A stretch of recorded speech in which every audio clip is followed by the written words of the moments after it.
Disney is under fire after suspending Jimmy Kimmel. Critics say it's censorship at the regime's command. But with an autocrat, you cannot give an inch. Well, Jimmy Kimmel was fired because he had bad ratings more than anything else. Is Jimmy Kimmel's late-night empire crumbling before our very eyes? For nearly 2 decades, he stood as one of the most familiar faces on television, cracking jokes under studio lights and charming millions of viewers. He was the kind of host who seemed untouchable, a nightly fixture in millions of homes. He earned the kind of recognition most entertainers only dream about, a household name synonymous with late-night comedy. But now, after years of slipping ratings, mounting controversy, and a series of choices that many believe were career-ending, many are asking a shocking question. Has the curtain finally fallen on Jimmy Kimmel? His sudden and undeniable unraveling might actually be the clearest signal yet that the entire late-night format, a cultural giant for decades, is beginning to collapse under its own weight. It all came to a head in the immediate aftermath of a national tragedy, when the country was reeling with grief and confusion. In moments like those, audiences expect a certain kind of behavior from public figures. Entertainers often step up as unifiers, offering comfort or simply staying silent out of respect for those in mourning. But Kimmel made a different choice, one that many interpreted as a cold, calculating decision to exploit the pain of the moment to push a political message. Instead of empathy, viewers heard accusations. Instead of compassion, they felt preached at. I'm like, go fly a kite. I'm not going to go torture my body and risk, permanent damage somewhere. Especially for half the money, it's gonna no. And more importantly, I said it's for my time. It's gonna require a lot of time for me, and we didn't see eye to eye on that. The backlash was immediate and ferocious. Social media lit up with outrage, and longtime fans voiced deep disappointment. Critics accused him of crossing a line that could never be walked back. And for a host already battling declining relevance, this incident wasn't just another controversy. It was gasoline on a fire that had been smoldering for years, and what happened next would shock everyone. This downfall wasn't a sudden event that happened overnight. It was a story of a slow, steady decline, a series of risky choices, and a widening, unbridgeable gap between entertainer and audience. If you rewind to the early days, you'd find a very different Jimmy Kimmel. He was celebrated as a laid-back comic who didn't take himself too seriously. His humor felt spontaneous, his skits quirky, and his interviews delightfully unpredictable. People tuned in because he made late night feel fun, casual, and refreshingly unserious. It was the kind of show that was easy to have on in the background, a guaranteed source of lighthearted entertainment. But gradually, almost without anyone noticing, that version of Jimmy faded away. The lighthearted entertainer who once poked fun at Hollywood excess morphed into something else entirely. A host who turned his platform into a pulpit. Night after night, instead of playful jokes, viewers were greeted with stern monologues, political tirades, and moral lectures about who was right and who was wrong. It was less comedy and more sermonizing. The show shifted from a source of laughter to a source of division. And while Hollywood insiders applauded his courage and willingness to take a stand, millions of ordinary viewers just wanted to laugh, not be lectured. Not even really Disney, it's just the penny pinchers, the accountants. I don't even think they know who I am. They're just doing the deal, that kind of thing, most likely. Because how dare you, I told them to go fly a kite. They wanted to escape the daily grind and the constant news cycle, but his show was no longer a refuge. It became part of the very thing they were trying to avoid. The damage was done, and it was about to show up in the one place that mattered most, the numbers. And that shift showed up where it hurt most, the ratings. To understand the scale of this collapse, you have to rewind to the golden age of late night. Think back to the days when Johnny Carson reigned supreme. These weren't just talk shows, they were nightly events. Families would gather after dinner, and millions would tune in before bed. The jokes told on those stages often became part of everyday conversation, repeated in offices and school hallways the next day. If Carson delivered a punchline, America repeated it. If David Letterman staged a quirky stunt, the whole country seemed to know about it by morning. That was the standard Jimmy Kimmel once aspired to, and for a while, he came close. Clips from Jimmy Kimmel Live would go viral. His skits, like mean tweets, were shared everywhere.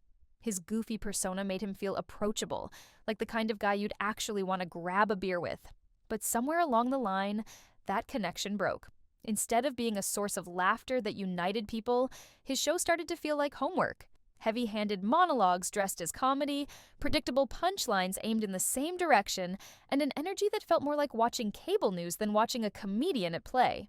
And audiences noticed. Ratings didn't just dip, they fell year after year, eroding his place in the late-night hierarchy. Implying or outright saying, you're greedy, you got $20 million, and you want more during a pandemic. But according to the Wall Street Journal, she reportedly could have missed out on something like $50 million, so a huge amount of underpayment relative to the contract. So she sued. And Disney, the studio she helped turn into a superhero empire, The water cooler effect, the idea that everyone would be buzzing about a moment from his show the next day, completely disappeared. Ask yourself, when was the last time you heard someone say, "Did you catch Jimmy Kimmel last night?" That silence says it all. The show became forgettable, and once an audience stops caring whether you're on or not, it's nearly impossible to get them back. But his problems were bigger than just his show. This isn't just Jimmy's personal story, it's Hollywood's story. For decades, the industry thrived on a one-way conversation where wealthy, insulated celebrities spoke down to everyday Americans, expecting applause for their opinions. Kimmel became the embodiment of that culture. Wealthy, smug, and endlessly moralizing under the guise of comedy.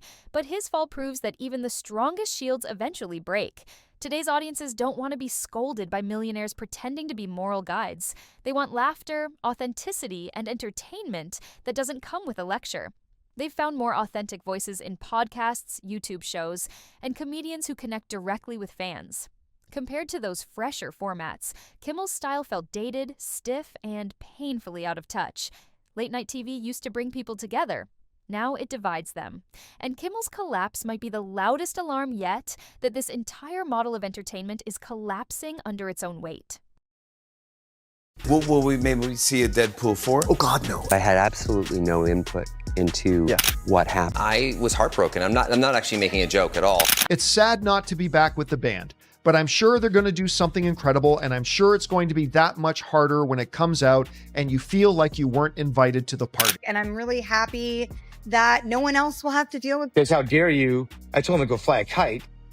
I mean, just at the insult offer. The next day, nobody talked to me and said that I was trying to ruin this person's career. There's a level of expectation that they have that is just not realistic. And they are adding to a set of challenges that this business is already facing that is, quite frankly, very disruptive. They asked me to do a season 2, and they offered me half the money. I'm like, wow, it's going to take me twice the amount of work for half the amount of money. And so 8 months of my time, essentially, and to do it for half the amount. I'm like, I'm sorry. Instead of talking to her, they decided to publicly try to shame her. They try to publicly throw her under the bus. And then came the unthinkable. Networks began distancing themselves. For so long, Kimmel seemed immune to consequences, bolstered by Hollywood support and shielded by the clout of Disney and ABC. But that shield cracked. Local affiliates, major players who had carried his show for years, announced they would no longer air Jimmy Kimmel live, citing his divisive commentary as unacceptable. They argued his remarks were not just political, but harmful to their brand. And then came the real hammer blow. Reports surfaced that Disney, ABC's parent company, had decided to pull the show indefinitely. In television, indefinite is a word that speaks louder than any press release. It means the show is effectively dead without anyone having to say it outright. It's a quiet aerial of a once unshakable career. Kimmel, once protected by the Hollywood establishment, suddenly stood alone. So, is this truly the end of Jimmy Kimmel?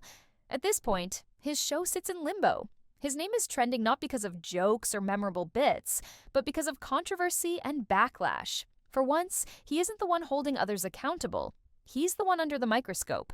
His story isn't just about one man losing his audience. It's about an entire era of entertainment running out of gas.